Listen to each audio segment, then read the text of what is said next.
Hello മക്കളെ, നിങ്ങൾക്ക് എല്ലാവർക്കും വളരെയധികം യൂസ്ഫുൾ ആകുന്ന ഒരു കുട്ടി കാര്യം പറയാൻ വേണ്ടിയിട്ടാണ് മിസ് ഇപ്പോൾ ഈ ഒരു വീഡിയോയിലൂടെ നിങ്ങളുടെ മുന്നിലേക്ക് എത്തിയിട്ടുള്ളത്. നമുക്കറിയാം, നമ്മൾ എപ്പോൾ പഠിക്കാനിരിക്കുമ്പോഴും നമുക്ക് ഒരേ ഒരു ചിന്ത മാത്രമേ ഉണ്ടാവുള്ളൂ അല്ലേ. ഈശ്വര, ഇതൊക്കെ കുറേ ഉണ്ടല്ലോ പഠിച്ചെടുക്കാനായിട്ട്, ഇതൊക്കെ നമ്മൾ എങ്ങനെ പഠിച്ചെടുക്കും? നമുക്കിതെല്ലാം അതും ഒരു കടൽ പോലെ ആയിട്ടായിരിക്കും അല്ലേ തോന്നുക. കുറേ കാര്യങ്ങൾ നമുക്ക് പഠിക്കാനുണ്ട്, കുറേ ടെക്സ്റ്റ് ബുക്ക് ആയാലും നോട്ട് ബുക്കുകളായാലും കുറേ നമുക്ക് പഠിക്കാനുണ്ട്. അപ്പോൾ ഇതൊക്കെ നമ്മൾ എങ്ങനെ പഠിച്ചെടുക്കും? നമുക്കിപ്പോൾ എക്സാം ഒക്കെ അടുക്കുന്ന സമയത്ത് നമുക്ക് റിവിഷൻ ചെയ്യാനായിട്ട് നമുക്ക് കുറച്ച് സമയം കിട്ടുള്ളൂ അല്ലേ. ആ റിവിഷൻ ചെയ്യാൻ കിട്ടുന്ന ആ കുറച്ച് സമയത്തിനുള്ളിൽ നമ്മൾ ഇതുവരെ പഠിച്ച അപ്പോൾ ആ കാര്യങ്ങൾ മൊത്തത്തിൽ നമുക്ക് പഠിച്ചെടുക്കണം. അങ്ങനെ പഠിച്ചെടുക്കാനായിട്ട് നമുക്ക് എന്താ ചെയ്യാൻ സാധിക്കുക? അധികം സമയമില്ല അല്ലേ. മൊത്തത്തിൽ ഇരുന്നിട്ട് എല്ലാ ടെക്സ്റ്റ് ബുക്കിലും ഓരോ ലൈൻ ബൈ ലൈനായിട്ട് നമുക്ക് വായിച്ചു നോക്കാനുള്ള സമയമില്ല. അപ്പോൾ അങ്ങനെയുള്ള കേസസിൽ നമുക്ക് മൊത്തത്തിൽ പഠിച്ചെടുക്കാനായിട്ട് നമുക്ക് എന്താ ചെയ്യാൻ സാധിക്കുക? നമുക്ക് ആകെ കൂടെ ഒരേ ഒരു വഴിയുള്ളൂ അല്ലേ. എന്താണത്? ഷോർട്ട് നോട്ട്സ് ഉണ്ടാക്കുക എന്നുള്ളത്. അപ്പോൾ എങ്ങനെയാണ് ആ ഷോർട്ട് നോട്ട്സ് ഉണ്ടാക്കുന്നത്? കുറേ പേര് ഷോർട്ട് നോട്ട്സ് എന്ന് പറഞ്ഞിട്ട് ഉണ്ടാക്കാനായിട്ട് സ്റ്റാർട്ട് ചെയ്യും. പക്ഷെ എങ്ങനെയായിരിക്കും ചെയ്യുക? കുറേ നമ്മുടെ ടെക്സ്റ്റ് ബുക്കിൽ അതേ ഡയലോഗുകളൊക്കെ അങ്ങനെ തന്നെ എഴുതും അല്ലേ. ഭയങ്കര പാരാവാരം പോലെ എസ്സേ എഴുതുന്ന പോലെയൊക്കെ ആയിരിക്കും അല്ലേ കുറേ പേര് ചെയ്യുന്നുണ്ടാവുക. അങ്ങനെ ചെയ്തുകൊണ്ട് എന്തെങ്കിലും ഉപകാരം ഉണ്ടാകുമോ? ഉപകാരമൊന്നും ഉണ്ടാവില്ലല്ലോ. നമ്മുടെ കുറേ സമയം വേസ്റ്റ് ആയി പോകാന്നല്ലാതെ നമുക്ക് അങ്ങനെ പ്രത്യേകിച്ച് ഉപകാരമായിട്ട് അല്ലെങ്കിൽ നമുക്ക് ഗുണമായിട്ട് ഒന്നും ചെയ്യാൻ സാധിക്കില്ല അല്ലേ. അപ്പോൾ അങ്ങനെയുള്ള കേസസിൽ എങ്ങനെയാണ് കറക്റ്റായിട്ട് ഷോർട്ട് നോട്ട്സ് ഉണ്ടാക്കേണ്ടത്, അത് ചെയ്യാനായിട്ട് എന്തൊക്കെ ടിപ്സ് ആണ് നമ്മൾ ശ്രദ്ധിക്കേണ്ടത് എന്നുള്ള കാര്യമാണ് മിസ് ഈ ഒരു വീഡിയോയിലൂടെ നിങ്ങൾക്ക് പറഞ്ഞു തരാനായിട്ട് പോകുന്നത്. ഓക്കെ, അപ്പോൾ നമ്മൾ എക്സാമിൻ്റെ സമയത്ത് നമ്മൾ റിവിഷൻ ചെയ്യുമ്പോൾ നമുക്ക് ഇതുവരെ പഠിച്ച എല്ലാ കാര്യങ്ങളും നമുക്ക് ഒരൊറ്റ നോട്ടത്തിൽ തന്നെ വേഗം തന്നെ മനസ്സിലാക്കി എടുക്കാൻ പറ്റുന്ന തരത്തിൽ വേണം നമ്മുടെ ഷോർട്ട് നോട്ട്സ് ഒക്കെ പ്രിപ്പയർ ചെയ്യാനായിട്ട്. ഓക്കെ, അല്ലാന്നുണ്ടെങ്കിൽ എന്ത് സംഭവിക്കും? നമ്മൾ കുറേ പേര് കണ്ടിട്ടുണ്ടല്ലേ, എല്ലാതും ഷോർട്ട് നോട്ട്സ് ഒക്കെ ഉണ്ടാക്കും. പക്ഷെ എന്തായിരിക്കും, കുറേ ഇങ്ങനെ പോയിന്റ് ബൈ പോയിന്റ് ആയിട്ട് ഇങ്ങനെ നല്ലോണം നീട്ടി വലിച്ച് ഇങ്ങനെ എഴുതി വെച്ച് കഴിഞ്ഞാൽ എക്സാമിന് തലേ ദിവസം നമ്മൾ നോക്കുന്ന സമയത്ത് എന്തായിരിക്കും അവസ്ഥ? ആകെ പട പ്രശ്നമായിരിക്കും അല്ലേ. ഭയങ്കര ബുദ്ധിമുട്ടായിരിക്കും. നമുക്കൊന്നും വായിച്ചെത്തില്ല, ഒന്നും കംപ്ലീറ്റ് ആവുകയും ചെയ്യില്ല അല്ലേ. അങ്ങനെ ഒന്നും പകുതി പഠിച്ചിട്ടായിരിക്കും ചില സമയത്തൊക്കെ നമ്മൾ എക്സാം ഒക്കെ എഴുതാനായിട്ട് പോവുക. അങ്ങനെ എഴുതാൻ പോകേണ്ട ആവശ്യമുണ്ടോ? വേണ്ട. ഇനി മുതൽ അതിൻ്റെ ആവശ്യമേ ഇല്ല. ഇനി നമ്മൾ അടിപൊളിയായിട്ട് എക്സാമിൻ്റെ തലേന്നായാൽ പോലും നമുക്ക് ഈസി ആയിട്ട് എല്ലാ ഭാഗങ്ങളും വേഗം ഒന്ന് മറച്ചു നോക്കി കഴിഞ്ഞാൽ തന്നെ നമുക്ക് ഈസി ആയിട്ട് മനസ്സിലാക്കാൻ തരത്തിലുള്ള നോട്ട്സ് ഉണ്ടാക്കാനായിട്ട് പോകാൻ പോവാണ് എൻ്റെ കുട്ടികളെല്ലാവരും. അപ്പോൾ അതിന് വേണ്ടിയിട്ട് എന്തൊക്കെ കാര്യങ്ങളാണ് ചെയ്യേണ്ടത് എന്നുള്ള കാര്യമാണ് മിസ് പറഞ്ഞുതരാൻ പോകുന്നത്. ഓക്കെ, അപ്പോൾ നമ്മൾ നോക്കാൻ പോവാണ് എങ്ങനെയാണ് ഒരു ഷോർട്ട് നോട്ട്സ് ഉണ്ടാക്കേണ്ടത്. അതിന് വേണ്ടിയിട്ടുള്ള ടിപ്സ് ആണിത് ഓരോന്നോരോന്നായിട്ട് മിസ് പറഞ്ഞുതരാൻ പോകുന്നത്. അപ്പോൾ ആദ്യം തന്നെ നമുക്ക് എന്ത് നോക്കാം? ആദ്യം തന്നെ നമ്മൾ സ്റ്റാർട്ട് ചെയ്യുന്ന സമയത്ത് എപ്പോഴും നമ്മൾ എന്ത് അറിഞ്ഞിരിക്കണം? സിലബസ് അറിഞ്ഞിരിക്കണം. നമ്മൾ എപ്പോഴും ഏത് സബ്ജക്റ്റ് ആയിക്കോട്ടെ, ഇതിപ്പോൾ മിസ് കുറച്ചും കൂടെ കോൺസെൻട്രേറ്റ് ചെയ്ത് പറയുന്നത് നമ്മുടെ ബയോളജിയുടെ കാര്യമായിട്ടായിരിക്കും പറയുന്നുണ്ടാവുക. പക്ഷേ ഇത് ഏത് സബ്ജക്റ്റിന് വേണ്ടിയിട്ടാണെങ്കിലും നമുക്ക് ഈസി ആയിട്ട് നമുക്ക് അപ്ലൈ ചെയ്യാനായിട്ട് പറ്റുന്ന ടിപ്സ് ആണ്. ഓക്കെ, അപ്പോൾ എല്ലാ സബ്ജക്റ്റിൻ്റെ കേസിലായാലും ഇത് ബാധകമായിട്ടുള്ള കാര്യങ്ങളാണ്. അപ്പോൾ നിങ്ങൾക്ക് ഏത് സബ്ജക്റ്റ് പഠിച്ചോട്ടെ അതിലൊക്കെ നിങ്ങൾക്ക് ഇത് അപ്ലൈ ചെയ്യാനായിട്ട് സാധിക്കും. അപ്പോൾ നമ്മൾ ആദ്യം തന്നെ എന്തറിയണം? നമ്മൾ നന്നായിട്ട് നമ്മൾ ബയോളജിയിൽ അല്ലേ, നമ്മുടെ ഇപ്പോൾ മിസ് ഇപ്പോൾ നീറ്റ് ബയോളജി എന്നാണ് കൊടുത്തിട്ടുള്ളത്. പക്ഷെ നിങ്ങൾക്ക് ഏത് സബ്ജക്റ്റിൻ്റെ ആയാലും നിങ്ങൾ പഠിക്കുന്നത് എന്താണോ അതിൻ്റെ കറക്റ്റായിട്ട് നിങ്ങൾക്ക് സിലബസ് അറിഞ്ഞിരിക്കണം. ഓക്കെ, ആ സിലബസ് കറക്റ്റായിട്ട് അറിഞ്ഞിരിക്കണം. എന്നിട്ട് നമ്മളിങ്ങനെ നോട്ട്സ് ഉണ്ടാക്കുന്ന സമയത്ത് നമ്മളിപ്പോൾ ഒരു നോട്ടിൽ ഇപ്പോൾ ഒരു പോർഷൻ നമ്മൾ എഴുതി, അത് ഒരു ചാപ്റ്ററിലെ ഇപ്പോൾ ഫസ്റ്റത്തെ ചാപ്റ്ററിൽ നമ്മൾ എന്താ ഒരു ടോപ്പിക്കാണ് നമ്മൾ എഴുതിയത്. അതിനുശേഷം നമ്മൾ ആ കണ്ടിന്യൂ ചെയ്തിട്ട് നമ്മൾ അടുത്ത ചാപ്റ്ററിൽ വേറൊരു ടോപ്പിക് എഴുതിയാൽ ശരിയാവോ? പറ്റില്ല അല്ലെ. അങ്ങനെ ആക്കി കഴിഞ്ഞാൽ തീരെ ഒരു ഓർഗനൈസർ അല്ലാത്ത പോലെ തോന്നും. നമുക്ക് എവിടെയാണ് ഏത് ചാപ്റ്റർ ഇപ്പോൾ നമുക്ക് ലാസ്റ്റ് റിവിഷൻ ഒക്കെ നടത്തുന്ന സമയത്ത് ഈ സാധനങ്ങളൊക്കെ എവിടെയാണ് പോയി കിടക്കണമെന്ന് നമുക്ക് തന്നെ ഒരു ധാരണ ഉണ്ടാവില്ല അല്ലെ. ഓരോ ടോപ്പിക്കും ഏതൊക്കെ ഭാഗത്താണെന്നുള്ളത് നമുക്കൊരു ഐഡിയ ഇല്ല എന്നുണ്ടെങ്കിൽ ഭയങ്കര ബുദ്ധിമുട്ടായിരിക്കും. നമുക്ക് എക്സാമിൻ്റെ സമയമാകുന്ന സമയത്ത് നമുക്ക് ഇതെല്ലാതും കൂടെ നോക്കി ഇരിക്കാനൊന്നും നമുക്ക് പറ്റില്ല അല്ലേ. അപ്പോൾ അതുകൊണ്ട് തന്നെ നമ്മൾ എന്ത് ചെയ്യണം? കറക്റ്റായിട്ട് ഓർഗനൈസറായിട്ട് നമ്മൾ ചെയ്യണം. ഓരോ സിലബസ് കറക്റ്റായിട്ട് നമുക്ക് മനസ്സിലാക്കിയിട്ടുണ്ടാവണം. ഏതൊക്കെ ചാപ്റ്റേഴ്സാണ് നമുക്ക് പഠിക്കാനുള്ളത്, അതിലേതൊക്കെ ടോപ്പിക്സ് നമുക്ക് പഠിക്കാനുണ്ട് എന്നുള്ള എല്ലാ കാര്യങ്ങളും നമുക്ക് കറക്റ്റായിട്ട് അറിഞ്ഞിരിക്കണം. ഓക്കെ, അപ്പോൾ അങ്ങനെ നമ്മൾ എന്ത് ചെയ്യണം? കറക്റ്റായിട്ട് ഒരു ചാപ്റ്റർ എടുത്തു കഴിഞ്ഞാൽ ആ ചാപ്റ്ററിലെ ടോപ്പിക് ബൈ ടോപ്പിക് ആയിട്ട് വേണം നമ്മൾ കറക്റ്റായിട്ട് ഓർഗനൈസറായിട്ട് വേണം നമ്മൾ എന്ത് ചെയ്യാനായിട്ട്? ഷോർട്ട് നോട്ട്സ് ഉണ്ടാക്കാനായിട്ട്. അല്ലാതെ വേറെ ചാപ്റ്റേഴ്സിൻ്റെ നോട്ട്സും അല്ലെങ്കിൽ വേറെ സബ്ജക്റ്റിൻ്റെ നോട്ട്സും എല്ലാം കൂടെ ഒപ്പം ഇങ്ങനെ കൂട്ടിക്കലർത്തി എഴുതരുത്. നമ്മൾ എന്ത് ചെയ്യണം? കറക്റ്റായിട്ട് ഓർഗനൈസറായിട്ട് വേണം ചെയ്യാനായിട്ട്. ക്ലിയർ? അപ്പോൾ ഫസ്റ്റത്തെ കാര്യം അത് നല്ലോണം ശ്രദ്ധിക്കുക. എന്ത് ചെയ്യണം? കറക്റ്റായിട്ട് ഓർഗനൈസറായിട്ട് വേണം നമ്മുടെ നോട്ട്സ് ഒക്കെ ചെയ്യാനായിട്ട്. ദെൻ അടുത്ത കാര്യം നിങ്ങൾ ശ്രദ്ധിക്കേണ്ടതെന്ന് വെച്ചാൽ, നമ്മളെപ്പോഴും നോട്ട്സ് എഴുതുന്ന സമയത്ത് കുറേ ഇങ്ങനെ എസ്സേ പോലെ എഴുതാതെ നമ്മളെപ്പോഴും കറക്റ്റായിട്ട് പോയിന്റ് ബൈ പോയിന്റ് ആയിട്ട് വേണം നമ്മൾ എഴുതാനായിട്ട്. അപ്പോൾ അതിന് വേണ്ടിയിട്ട് ബുള്ളറ്റ് പോയിന്റ്സോ അല്ലെങ്കിൽ നമ്മുടെ ഔട്ട്ലൈൻസോ കറക്റ്റായിട്ട് ഉപയോഗിക്കണം. അല്ലാതെ നമ്മളിങ്ങനെ കുറേ എസ്സേ എഴുതുന്ന പോലെ കുറേ പാരഗ്രാഫായിട്ട് എഴുതി കഴിഞ്ഞാൽ നമുക്ക് ലാസ്റ്റ് സമയത്ത് ഒറ്റ നോട്ടത്തിൽ നമുക്ക് വായിച്ചെടുക്കാനായിട്ട് ഭയങ്കര ബുദ്ധിമുട്ടായിരിക്കും. നല്ലോണം ശ്രദ്ധിച്ച് ഒരു ടോപ്പിക്ക് വായിക്കണമെങ്കിൽ തന്നെ നമുക്ക് കുറേ സമയം എടുക്കേണ്ടി വരും. അതുകൊണ്ട് തന്നെ നമ്മൾ എന്ത് ചെയ്യണം? കറക്റ്റായിട്ട് നോട്ട്സ് ഒക്കെ നമ്മൾ എന്ത് ചെയ്യണം? പോയിന്റ് ബൈ പോയിന്റ് ആയിട്ട് വേണം നമ്മൾ എഴുതാനായിട്ട്. ക്ലിയർ? ദെൻ അടുത്ത കാര്യം നിങ്ങൾ ശ്രദ്ധിക്കേണ്ടത് എന്താണെന്ന് വെച്ചാൽ നിങ്ങൾ എന്താണ് ചെയ്യേണ്ടത്?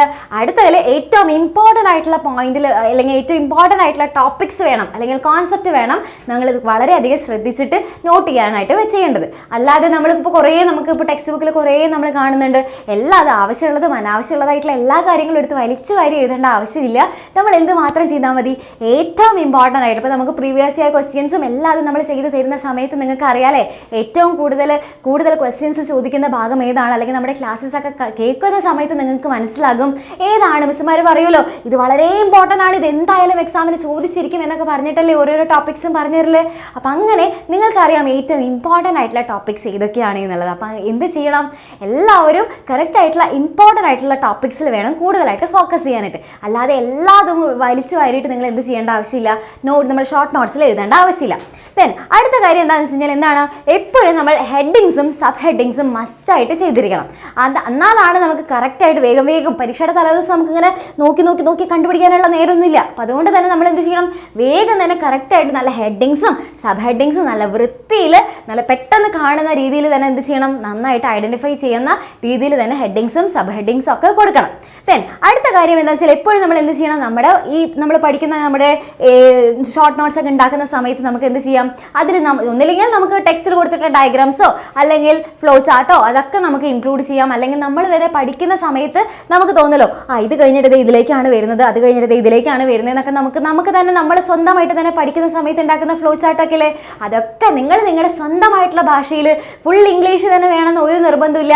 നിങ്ങൾക്കിനി മലയാളത്തിലാണ് അത് പെട്ടെന്ന്, ചിലർക്കൊക്കെ മലയാളത്തിൽ എഴുതിയാലാണ് അത് കുറച്ചും കൂടെ പെട്ടെന്ന് മനസ്സിലാകാന്നുണ്ടെങ്കിൽ അങ്ങനെ എഴുതിക്കോ. അപ്പോൾ എങ്ങനെയായാലും നിങ്ങൾ പെട്ടെന്ന് തന്നെ മനസ്സിലാകുന്ന തരത്തിൽ എന്ത് ചെയ്യണം, നിങ്ങൾക്ക് ഇംഗ്ലീഷിലായാലും മലയാളത്തിലായാലും പെട്ടെന്ന് തന്നെ ഐഡൻറ്റിഫൈ ചെയ്യുന്ന തരത്തിൽ വേണം നിങ്ങൾ നോട്ട്സ് എഴുതാനായിട്ട്. അതേപോലെ തന്നെ ഡയഗ്രാംസും ഫ്ലോ ചാർട്ടും ഒക്കെ അതിൽ ഇൻക്ലൂഡ് ചെയ്ത് കഴിഞ്ഞാൽ നിങ്ങൾക്ക് ഈസി ആയിട്ട് മനസ്സിലാക്കിയെടുക്കാനായിട്ട് പറ്റും. ഓക്കെ, അടുത്ത കാര്യം നിങ്ങൾ ശ്രദ്ധിക്കേണ്ടത് എന്താ വെച്ചാൽ എപ്പോഴും നമ്മൾ ന്യൂമോണിക്സോ അല്ലെങ്കിൽ നമ്മുടെ ഈസി ആയിട്ടുള്ള ട്രിക്സ് ഒക്കെ ഉണ്ടല്ലോ അതൊക്കെ നമുക്ക് അതിൽ ഇൻക്ലൂഡ് ചെയ്യാം. ഇപ്പം നമുക്കിപ്പോൾ ഓരോന്നിൻ്റെ ആയാലും ഇപ്പോൾ ഓരോന്ന് പഠിക്കണം എന്നുണ്ടെങ്കിൽ നമുക്ക് അതിന് ഇപ്പോൾ നമ്മുടെ kingdom, fire and class, order, family ഇതിനൊക്കെ നമ്മൾ എന്ത് പഠിച്ചിട്ടുണ്ട്, കുറേ ട്രിക്സുകൾ പഠിച്ചിട്ടുണ്ട് അല്ലേ. അതേപോലെ തന്നെ ഇപ്പോൾ ഫോർ എക്സാമ്പിൾ പഠിക്കുകയാണെന്നുണ്ടെങ്കിൽ ഇപ്പോൾ നമ്മുടെ പ്ലസ് ടുവിലെ മിസ് പറഞ്ഞു തന്നിട്ടുണ്ടല്ലോ, പ്ലസ് വണ്ണിലെ നമ്മുടെ ബയോമോളിക്യൂൾസ് എന്ന് പറയുന്ന ചാപ്റ്ററിൽ നമുക്ക് എൻസൈമിൻ്റെ ക്ലാസിഫിക്കേഷൻ പഠിക്കാനുണ്ട് അല്ലേ. ആ എൻസൈമിൻ്റെ ക്ലാസിഫിക്കേഷൻ പഠിക്കാനായിട്ട് മിസ് ഒരു കോഡ് പറഞ്ഞു തന്നിട്ടുണ്ടല്ലോ. എന്തായിരുന്നു? നമ്മുടെ ഓമനക്കുട്ടന് ട്രാൻസ്ഫർ കിട്ടി ഹൈദരാബാദിൽ പോയി അവിടെ നിന്ന് ലേസ് കഴിച്ച് ISL കണ്ടു അല്ലേ. അത് ജസ്റ്റ് ഒന്ന് പറഞ്ഞാൽ തന്നെ നമുക്ക് വേഗം ഓർമ്മ വരും അല്ലേ. നമ്മുടെ ഓമനക്കുട്ടൻ എന്ന് പറയുമ്പോൾ എന്തിനാ ആലോചിച്ചാൽ മതി, ഓക്സിഡോ റിഡക്ടേസിനെ ആലോചിച്ചാൽ മതി അല്ലേ. ഓമനക്കുട്ടന് ട്രാൻസ്ഫർ കിട്ടി അല്ലേ. ട്രാൻസ്ഫർ എന്ന് പറയുമ്പോൾ എന്തിനാ ആലോചിച്ചാൽ മതി, നമ്മുടെ ട്രാൻസ്ഫറേസിനെ ആലോചിച്ചാൽ മതി അല്ലേ. ട്രാൻസ്ഫർ കിട്ടി എവിടെയാണ് പോയത്, ഹൈദരാബാദിൽ പോയി. അപ്പോൾ എന്താ ആലോചിച്ചാൽ മതി, ഹൈഡ്രോലേസിനെ ആലോചിച്ചാൽ മതി അല്ലേ. അവിടെ നിന്ന് ലേസ് കഴിച്ചു. ലേസ് എന്ന് പറയുമ്പോൾ എന്താ ആലോചിച്ചാൽ മതി, നമ്മുടെ ലയേസിനെ ആലോചിച്ചാൽ മതി അല്ലേ. ലേസ് കഴിച്ച് ISL കണ്ടു അല്ലേ. അതായത് IS എന്ന് പറയുമ്പോൾ എന്താ ആലോചിച്ചാൽ മതി, IS എന്ന് വെച്ച് കഴിഞ്ഞാൽ നമ്മുടെ ഐസോമറേസ്, ലാസ്റ്റത്തെ L എന്ന് വെച്ചാൽ എന്താണ്, ലിഗേസ്. അത്രയേ ഉള്ളൂ. അപ്പോൾ അങ്ങനെ നമ്മൾ പഠിച്ചിട്ടുള്ള കുറച്ച് കോഡ്സ്, അപ്പോൾ നമ്മുടെ ടീച്ചേഴ്സ് തന്നെ നിങ്ങൾക്ക് കുറച്ച് കോഡ്സ് ഒക്കെ പറഞ്ഞു തരും. അതേപോലെ തന്നെ നിങ്ങൾക്ക് ഇഷ്ടമുള്ള കോഡ്സും അതേപോലെ തന്നെ നിങ്ങൾക്ക് അല്ലേ പെട്ടെന്ന് നമുക്ക് മനസ്സിലാക്കി എളുപ്പത്തിൽ നമ്മുടെ തലയിൽ വേഗം കയറാൻ പറ്റുന്ന തരത്തിലുള്ള ഷോർട്ട് ആയിട്ടുള്ള സിമ്പിൾ ട്രിക്സ് ഒക്കെ നിങ്ങൾക്ക് നമ്മുടെ നമ്മുടെ ഷോർട്ട് നോട്ട്സിൽ നിങ്ങൾക്ക് ഇൻക്ലൂഡ് ചെയ്യാനായിട്ട് സാധിക്കും. ഓക്കെ, പിന്നെ അതേപോലെ തന്നെ എപ്പോഴും നമ്മൾ എന്ത് ചെയ്യണം, എപ്പോഴും നല്ല കളർ ചെയ്യണം. അതായത് കളർ കോഡിങ് വളരെ ഇമ്പോർട്ടൻ്റ് ആണ് നമ്മുടെ ഷോർട്ട് നോട്ട്സിൽ. അപ്പോൾ എപ്പോഴും കളർ കോഡിങ് അതേപോലെ നമ്മുടെ ഹൈലൈറ്റിംഗ് ഒക്കെ കറക്റ്റായിട്ട് തന്നെ ചെയ്യണം. അതിന് വേണ്ടിയിട്ട് ഹൈലൈറ്റേഴ്സ് നിങ്ങൾക്ക് വാങ്ങിക്കാം. ഹൈലൈറ്റേഴ്സ് പല കളേഴ്സ് വാങ്ങിക്കോ. എന്നിട്ട് ഓരോന്നിനും തോന്നിയ പോലെ കളർ ചെയ്യരുത്. നിങ്ങൾ എന്ത് ചെയ്യണം, ടൈറ്റിലിന് ഇന്ന കളർ കൊടുക്കാമെന്ന് നിങ്ങൾ തീരുമാനിച്ചു കഴിഞ്ഞാൽ ഫുള്ള് ടൈറ്റിൽസിന് മാത്രം നിങ്ങൾ ആ കളർ തന്നെ കൊടുക്കാം. ഓക്കെ, അപ്പോൾ ഫുള്ള് ടൈറ്റിൽസിന് മാത്രം ആ കളർ കൊടുക്കുക. ഇനി നിങ്ങൾക്ക് തോന്നാണ് ഈ കുറച്ച് ആൾക്കാരുടെ സയൻറ്റിസ്റ്റിൻ്റെ പേരൊക്കെ നിങ്ങൾക്ക് പഠിക്കാനുണ്ട്. അപ്പോൾ സയൻറ്റിസ്റ്റിൻ്റെ പേരിന് വേണ്ടിയിട്ട് നിങ്ങൾ ഒരു കളർ സെലക്ട് ചെയ്തു. അങ്ങനെയാണെങ്കിൽ ഫുൾ നമ്മുടെ നോട്ട് എഴുതുമ്പോൾ ഫുൾ എന്ത് ചെയ്യണം, ആ സയൻറ്റിസ്റ്റിൻ്റെ പേരിന് മാത്രം ആ കളർ കൊടുക്കാം. ഓക്കെ, പിന്നെ അതേപോലെ തന്നെ നിങ്ങൾക്ക് തോന്നുകയാണ് ഏറ്റവും വളരെ ഇമ്പോർട്ടൻ്റ് ആയിട്ടുള്ള കീ കോൺസെപ്റ്റ് ഒക്കെ ഉണ്ടെന്ന് വിചാരിക്കുക. അപ്പം അതിന് നിങ്ങൾക്ക് ഒരു കളർ കൊടുക്കണം നിങ്ങൾ വിചാരിച്ചു കഴിഞ്ഞാൽ അതേ കളർ തന്നെ എല്ലാ കീ കോൺസെപ്റ്റിനും കൊടുക്കാം. അതേപോലെ ഇമ്പോർട്ടൻറ്റ് പോയിന്റ്സിനും എല്ലാത്തിനും ഇതേപോലെ തന്നെ എല്ലാവർക്കും ഒരേപോലെ കളർ കൊടുക്കണം. അപ്പോഴാണ് നമുക്ക് മനസ്സിലാക്കുക, ഇതേ സയൻറ്റിസ്റ്റിൻ്റെ പേരാണ്, അതാണ് ഞാൻ ഈ കളറിൽ കൊടുത്തിട്ടുള്ളത് എന്ന് നമുക്ക് മനസ്സിലാക്കാം. ഓക്കെ, അപ്പോൾ അങ്ങനെ കളർ കോഡിങ് വളരെ ഇമ്പോർട്ടൻ്റ് ആണ്. ക്ലിയർ ആണല്ലോ മക്കളെ? അപ്പം അങ്ങനെ കളർ കോഡിങ് നമ്മൾ വളരെയധികം ശ്രദ്ധിച്ച് ചെയ്യേണ്ട ഒരു കാര്യമാണ് കേട്ടോ. ഓക്കെ, അപ്പോൾ അതൊക്കെ ചെയ്ത് കഴിഞ്ഞാൽ നമ്മളിപ്പോൾ കുറച്ച് ഇങ്ങനെ കഷ്ടപ്പെട്ടൊക്കെ ചെയ്യുന്ന ഷോർട്ട് നോട്ട്സ് ഒക്കെ ഉണ്ടാക്കാനായിട്ട് കുറേ ബുദ്ധിമുട്ടേണ്ട ആവശ്യമൊന്നുമില്ല. ഇതൊക്കെ വളരെ ശ്രദ്ധിച്ച് ചെയ്ത് കഴിഞ്ഞാൽ നമുക്ക് ഈസി ആയിട്ട് ചെയ്യാൻ പറ്റുന്ന കാര്യങ്ങളുള്ളൂ. ഓക്കെ, ദെൻ അടുത്ത ടിപ്പ് എന്ന് പറയുന്നത് എപ്പോഴും നിങ്ങൾ ഓരോ ചാപ്റ്റർ പഠിക്കുന്ന സമയത്ത് എന്ത് ചെയ്യുക, ഓരോ ചാപ്റ്ററിനും നമ്മുടെ ഫ്ലാഷ് കാർഡ്സ് ഉണ്ടാക്കാം. ഇതാണ് നമ്മുടെ ഫ്ലാഷ് കാർഡ്സ് അല്ലേ? ഈ ഫ്ലാഷ് കാർഡ്സ് ചിലപ്പോൾ നിങ്ങളെല്ലാവരും കുറേ പേർക്ക് ഓൾറെഡി ഉണ്ടാക്കിയവരുണ്ടാവും. ഇനി ഉണ്ടാക്കിയിട്ടില്ല എന്നുണ്ടെങ്കിൽ നിങ്ങളിത് ഇതൊന്ന് ട്രൈ ചെയ്ത് നോക്കിയൊക്കെ വളരെ നല്ലൊരു കാര്യമാണ് നമ്മുടെ ഫ്ലാഷ് കാർഡ്സ് എന്ന് പറയുന്നത്. ഈ ഫ്ലാഷ് കാർഡ്സിൽ നമ്മൾ ഏറ്റവും ഇമ്പോർട്ടൻ്റ് ആയിട്ടുള്ള കാര്യങ്ങൾ മാത്രമായിരിക്കും ഇതിൽ ഇൻക്ലൂഡ് ചെയ്യുക. അപ്പോൾ നമുക്ക് പരീക്ഷയുടെ തലേ ദിവസം ആവുന്ന സമയത്ത് ഈ ഫ്ലാഷ് കാർഡ് ജസ്റ്റ് ഇത് മറച്ചു നോക്കിയാൽ മതി. നമുക്ക് ഓരോ പോയിന്റ്സ് നല്ല സൂപ്പറായിട്ട് നമുക്ക് മനസ്സിലാക്കാനായിട്ട് സാധിക്കും. ഓക്കെ, അപ്പോൾ ഓരോ ചാപ്റ്ററിന് ഓരോ ഫ്ലാഷ് കാർഡ്സ് വീതമായിട്ട് ഉണ്ടാക്കാനായിട്ട് ശ്രമിക്കാം. ഓക്കെ, ദെൻ അടുത്ത കാര്യം ശ്രദ്ധിക്കേണ്ടതെന്ന് വെച്ചാൽ എപ്പോഴും നമ്മൾ അബ്രിവേഷൻസോ അല്ലെങ്കിൽ സിമ്പിൾസോ ഉപയോഗിച്ചിട്ട് വേണം നമ്മൾ ഷോർട്ട് നോട്ട്സ് എഴുതാനായിട്ട്. അല്ലാതെ വലിച്ചു വരി ഫുള്ള് ഡീറ്റെയിൽസ് ആയിട്ട് അല്ലെങ്കിൽ ഫുള്ള് ഡയലോഗ് മൊത്തത്തിൽ എഴുതി തീർക്കരുത്. അപ്പോൾ നമ്മൾ എന്താ ചെയ്യുക, അങ്ങനെ എഴുതിയോണ്ട് നമുക്ക് കാര്യം ഉണ്ടാവില്ല അല്ലേ? അപ്പോൾ നമ്മൾ എന്ത് ചെയ്യണം, മാക്സിമം എത്രത്തോളം നമുക്ക് ചെറുതാക്കാനായിട്ട് പറ്റുന്നോ അത്രത്തോളം നമ്മൾ അബ്രിവേഷൻസും അതേപോലെ തന്നെ സിമ്പിൾസ് ഒക്കെ യൂസ് ചെയ്തിട്ട് നമ്മൾ മാക്സിമം നമ്മുടെ നോട്ട്സിനെ വളരെയധികം ചെറുതാക്കാനായിട്ട് ശ്രമിക്കാം. ഓക്കെ, പിന്നെ അതേപോലെ തന്നെ അല്ലേ, ഇത്രയും കാര്യങ്ങൾ മാത്രം ചെയ്താൽ പോരാ. നമ്മൾ എന്ത് ചെയ്യണം, കറക്റ്റായിട്ട് നമ്മൾ നോട്ടൊക്കെ ചെയ്ത് കഴിഞ്ഞാൽ ഓൾറെഡി നമ്മൾ ഒരു വട്ടം കഷ്ടപ്പെട്ട് നോട്ടൊക്കെ ഉണ്ടാക്കി, പിന്നെ അത് അങ്ങനെ തന്നെ കഴിഞ്ഞല്ലോ എന്ന് വെച്ചിട്ട് സമാധാനമായിട്ട് ഇരിക്കുകയല്ല വേണ്ടത്. നമ്മൾ എന്ത് ചെയ്യണം, ഇടയ്ക്കിടയ്ക്ക് നമ്മൾ റെഗുലർലി അത് റിവൈസ് ചെയ്തുകൊണ്ടേ ഇരിക്കണം. എന്നാലാണ് നമുക്ക് കറക്റ്റായിട്ട് നമ്മുടെ ഓർമ്മയിൽ നിൽക്കുകയുള്ളൂ. അല്ലെങ്കിൽ നമ്മൾ ഷോർട്ടാക്കിയ കാര്യമൊക്കെ നമ്മൾ മറന്നു പോയിട്ടുണ്ടാവും. ഓക്കെ, അപ്പോൾ അതുകൊണ്ട് തന്നെ അങ്ങനെ ഷോർട്ടാക്കിയിട്ടുള്ള കാര്യങ്ങളൊക്കെ കറക്റ്റായിട്ട് നമ്മുടെ ഓർമ്മയിലൊക്കെ നിൽക്കണം എന്നുണ്ടെങ്കിൽ എന്ത് വേണം, ഇടയ്ക്കിടയ്ക്ക് നമുക്ക് റെഗുലർലി നമ്മളിത് റിവൈസ് ചെയ്യണം. എന്നാലാണ് നമുക്ക് കറക്റ്റായിട്ട് നമുക്ക് എല്ലാ കാര്യങ്ങളും ഓർമ്മയിൽ നിൽക്കുള്ളൂ. എന്നാലാണ് നിങ്ങൾക്ക് ഈ ഷോർട്ട് നോട്ട്സ് വളരെയധികം ഉപയോഗപ്രദമാകുകയുള്ളൂ. ഓക്കെ, പിന്നെ അതുപോലെ തന്നെ ലാസ്റ്റത്തെ കാര്യം എന്താണ്, എപ്പോഴും ഏത് നോട്ടായിക്കോട്ടെ എന്തായിക്കോട്ടെ അല്ലെങ്കിൽ നിങ്ങളുടെ ടെക്സ്റ്റ് ബുക്ക് എന്തായിക്കാലും അതെല്ലാം നിങ്ങൾ വളരെയധികം ശ്രദ്ധയോടെ നല്ല ക്ലീൻ ആൻഡ് നീറ്റായിട്ട് വേണം നിങ്ങൾ അത് നോക്കാനായിട്ട്. അല്ലാതെ കുറേ സാധനങ്ങൾ കുറേ അവിടെ ചുളുങ്ങി മടങ്ങി അങ്ങനെയൊന്നും ഇരിക്കരുത്. നല്ല നീറ്റ് ആൻഡ് ക്ലീൻ ആയിട്ട് വേണം നമുക്ക് ഓരോ നോട്ട്സ് നിങ്ങൾ പരിപാലിച്ച് കൊണ്ട് നടക്കാനായിട്ട്. അല്ലാന്നുണ്ടെങ്കിൽ നമുക്ക് പഠിക്കാനായിട്ട് തോന്നില്ല, പിന്നെ അത് എടുത്ത് നോക്കാനായിട്ട് തോന്നില്ല.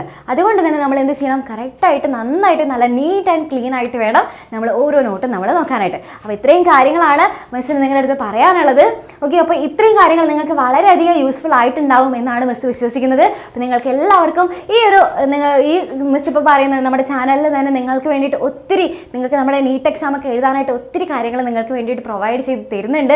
അപ്പോൾ ഈ കാര്യങ്ങളൊക്കെ നിങ്ങൾക്ക് വളരെയധികം യൂസ്ഫുൾ ആയിട്ടുണ്ടെന്നുണ്ടെങ്കിൽ എന്ത് ചെയ്യുക, മറക്കാതെ നമ്മുടെ കമൻറ്റ് ബോക്സിൽ കമൻറ്റ് ചെയ്യുക. അതേപോലെ തന്നെ ഇന്ന് മുതൽ നിങ്ങളെല്ലാവരും ഇതൊന്ന് ട്രൈ ചെയ്ത് നോക്കും. എല്ലാവരും കറക്റ്റായിട്ട് ഷോർട്ട് നോട്ട്സ് ഉണ്ടാക്കും. ഓൾറെഡി ഉണ്ടാക്കിയവരാണെന്നുണ്ടെങ്കിൽ അതും പറയാം നമ്മുടെ കമൻറ്റ് ബോക്സിൽ. അല്ലെങ്കിൽ ഇന്ന് മുതൽ മിസ്സേ ഞങ്ങൾ സെറ്റായിട്ട് എന്തായാലും ട്രൈ ചെയ്തിരിക്കും, എന്തായാലും ഷോർട്ട് നോട്ട്സ് ഉണ്ടാക്കിയിരിക്കും എന്നാണെങ്കിൽ അതും കൂടെ മിസ്സിൻ്റെ അടുത്ത് നമ്മുടെ കമൻറ്റ് ബോക്സിൽ പറയാം. മിസ് നോക്കട്ടെ ആരൊക്കെയാണ് ഇത് കറക്റ്റായിട്ട് ഫോളോ ചെയ്യുന്നത് എന്ന് മിസ് നോക്കട്ടെ. അപ്പോൾ എല്ലാവരും മറക്കാതെ തന്നെ കമൻറ്റ് ചെയ്യുക. പിന്നെ അതേപോലെ തന്നെ നമുക്ക് നീറ്റ് എക്സാമിന് വേണ്ടിയിട്ട് നിങ്ങൾക്ക് ഫുൾ സപ്പോർട്ട് ആവശ്യമുണ്ട്. അല്ലെങ്കിൽ നിങ്ങൾക്ക് ഇങ്ങനെ തോന്നുകയാണ് മിസ്സേ ഞങ്ങൾക്ക് ഒറ്റയ്ക്ക് ഞങ്ങളെ കൊണ്ടാവുമെന്ന് തോന്നുന്നില്ല, ഞങ്ങൾക്കൊരു സപ്പോർട്ടിൻ്റെ ആവശ്യമുണ്ട് എന്നൊക്കെ നിങ്ങൾക്ക് തോന്നുകയാണെങ്കിൽ നിങ്ങൾ വിഷമിക്കേണ്ട ആവശ്യമേ ഇല്ല. നമ്മുടെ +1 മക്കൾക്ക് പൃഥ്വി ബാച്ച് ഉണ്ട് നീറ്റിൻ്റെ. അതേപോലെ തന്നെ +2 മക്കൾക്ക് വേണ്ടിയിട്ട് നമ്മുടെ വേദ ബാച്ച് ഉണ്ട്. അപ്പോൾ പൃഥ്വിയിലും വേദ ബാച്ചിലൊക്കെ നിങ്ങൾക്ക് ജോയിൻ ചെയ്യാനായിട്ട് ആഗ്രഹിക്കുന്ന മക്കളാണെന്നുണ്ടെങ്കിൽ നിങ്ങൾക്ക് ഈ താഴെ കാണുന്ന നമ്പറിൽ ജസ്റ്റ് ഒരു ഹായ് മെസ്സേജ് അയച്ചാൽ മാത്രം മതി. അപ്പോൾ നിങ്ങൾക്ക് ധൈര്യമായിട്ട് ജോയിൻ ചെയ്യാനായിട്ട് സാധിക്കും. ഓക്കെ, അപ്പോൾ ഈ ടിപ്സുകളും അതേപോലെ തന്നെ ഇതേപോലെ മിസ് ഇങ്ങനെ ഇടയ്ക്കിടയ്ക്ക് പറയുന്ന ട്രിക്സുകളൊക്കെ നിങ്ങൾക്ക് വളരെയധികം യൂസ്ഫുൾ ആകുന്നുണ്ടെങ്കിൽ മറക്കാതെ ലൈക്ക് ചെയ്യുക, അതുപോലെ തന്നെ കമൻറ്റ് ചെയ്യുക. അപ്പോൾ എല്ലാവർക്കും താങ്ക് യു സോ മച്ച്.